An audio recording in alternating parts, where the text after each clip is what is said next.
I have a dream that one day right down in Alabama, little black boys and girls will be able to join hands with little white boys and white girls as sisters and brothers. This is our hope. With this faith, we will be able to transform the jangling discords of our nation into a beautiful symphony of brotherhood. With this faith, we will be able to work together, to pray together, and to struggle together. We have a dream.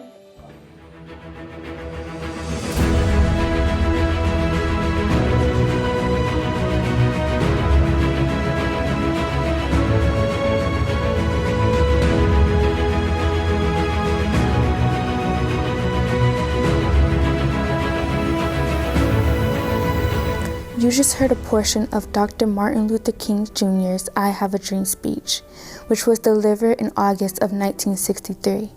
Thousands in attendance in Washington, D.C., and millions watching at home. 61 years later, the dream is still alive. And Dr. King's big and inspiring words was the lyrics to a vital movement in our nation's history, and continues to be a guiding light for generations to come. Hello, everyone. I am Dakari Postel. Welcome to I Have a Dream, Lakefront TV's celebration of the remarkable legacy of Dr. Martin Luther King Jr. Today, we will be joined by Leesburg Commissioner Allyson Berry as she reflects and shares Dr. King's life journey with boys and girls of our Leesburg community, with the reading of the award-winning book, Martin's Big Words, The Life of Dr. Martin Luther King Jr., by Doreen Rappaport and illustrated by Bryan Collier. In the words of Dr. King, let's go out on the mountain of despair and on to a stone of hope. Hello, everyone. How are you doing today? Good. I'm so happy to see you. Are you ready to hear more about Martin Luther King Jr.? Yes. Do you all know who he is? Yes. Can you tell me something about him? He was a person. He was a man who wanted justice. Yes. He was a man who stopped racism. Yes. I can't hear you. he stopped racism. That's right. Dr. King was a Baptist minister, philosopher, and civil rights activist, which we will learn more about today. Dr. King grew up in a time where people that looked like him, and even myself, were not accepted and treated equally. Has anyone ever felt the feeling of not being accepted? Doesn't feel great, right? Well, let's see how Dr. King felt and what he did about not feeling accepted. Everywhere in Martin's hometown, he saw the signs, white only. His mother said these signs were in all southern cities and towns in the United States. Every time Martin read the words, he felt bad, until he remembered what his mother told him. You are as good as anyone. In church, Martin sang hymns. He read from the Bible. He listened to his father preach. These words made him feel good. When I grow up, I'm going to get big words too. Martin grew up. He became a minister like his father, and he used the big words he had heard as a child from his parents and from the Bible. Everyone can be great. He studied the teachings of Mahatma Gandhi. He learned how the Indian nation won freedom without ever firing a gun. Martin said love when others said hate. Hate cannot drive out hate. Only love can do that. He said together when others said separate. He said peace when others said war. Sooner or later, all the people of the world will have to discover a way to live together. So what do you think so far? Good. And he likes justice. Yes, yes.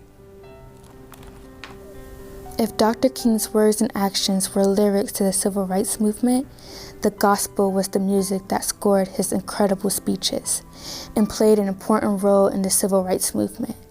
Let's take a listen to this moving gospel and continue to reflect on Dr. King's life.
That gospel sure does move you, right? So does the words and life of Dr. Martin Luther King Jr. Let's continue to read our story. In 1955, on a cold December day in Montgomery, Alabama, Rosa Parks was coming home from work. A white man told her to get up from her seat on the bus so he could sit. She said no and was arrested. Montgomery's black citizens learned of her arrest. It made them angry. They decided not to ride the buses until they could sit anywhere they wanted. For 381 days, they walked to work and school and church. They walked in rain and cold and in blistering heat. Martin walked with them and talked with them and sang with them and prayed with them until the white city leaders had to agree they could sit anywhere they wanted. When the history books are written, someone will say, there lived black people who had the courage to stand up for their rights. In the next 10 years, black Americans all over the South protested for equal rights. Martin walked with them and talked with them and sang with them and prayed with them. White ministers told them to stop. Mayors and governors and police chiefs and judges ordered them to stop, but they kept on marching. Wait. For years I have heard the word wait. We have waited more than 340 years for our rights. They were jailed and beaten and murdered, but they kept on marching. Some black Americans wanted to fight back with their fists. Martin convinced them not to by reminding them of the power of love. Love is the key to the problems of the world. Many white Southerners hated and feared Martin's words. A few threatened to kill him and his family. His house was bombed, his brother's house was bombed, but he refused to stop. Remember, if I am stopped, this movement will not be stopped because God is with this movement. The marches continued. More and more Americans listened to Martin's words. He shared his dreams and filled them with hope. I have a dream that one day in Alabama, little black boys and black girls will join hands with little white boys and white girls as sisters and brothers. After 10 years of protests, the lawmakers in Washington voted to end segregation. The white-only signs in the South came down. Dr. Martin Luther King Jr. cared about all Americans. He cared about people all over the world, and people all over the world admired him. In 1964, he won the Nobel Peace Prize. He won it because he taught others to fight with words, not fists. Martin went whenever people needed help. In April 1968, he went to Memphis, Tennessee. He went to help garbage collectors who were on strike. He walked with them and talked with them and sang with them and prayed with them. On his second day there, he was shot and he died. His big words are alive for us today. Freedom, peace, together, I have a dream, and love. Did you enjoy that? Yes. Commissioner Berry, we have dreams too. You do? Mm-hmm. I would love to hear them. My dream is to have a horse. My dream is to help all sick animals. My dream is for my mom and dad to have another baby girl. My dream is to have a Corvette. My dream is to have peace in the world. My dream is to be a doctor. We have a dream. I have a dream that my 4 little children will one day live in a nation where they will not be judged by the color of their skin, but by the content of their character. I have a dream today.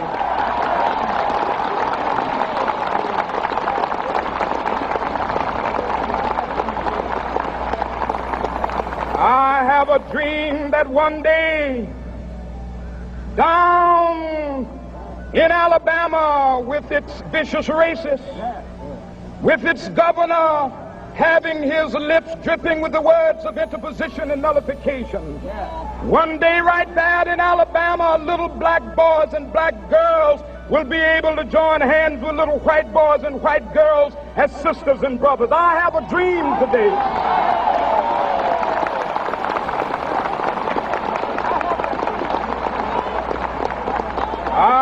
a dream that one day every valley shall be exalted, and every hill and mountain shall be made low, the rough places will be made plain, and the crooked places will be made straight, and the glory of the Lord shall be revealed, and all flesh shall see it together. This is our hope. This is a faith that I go back to the South with. With this faith, we will be able to hew out of the mountain of despair a stone of hope. With this faith, we will be able to transform the jangling discords of our nation into a beautiful symphony of brotherhood. With this faith, we will be able to work together, to pray together, to struggle together, to go to jail together, to stand up for freedom together, knowing that we will be free one day. Thank you all for joining us as we celebrate the legacy of Dr. Martin Luther King Jr. With hope, faith, and a dream, we shall overcome. Thank you. We are not afraid. We are not afraid. We are not afraid today. Oh, deep in my heart, I do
For more books on the life and history of Martin Luther King Jr., be sure to check out the Leesburg Public Library.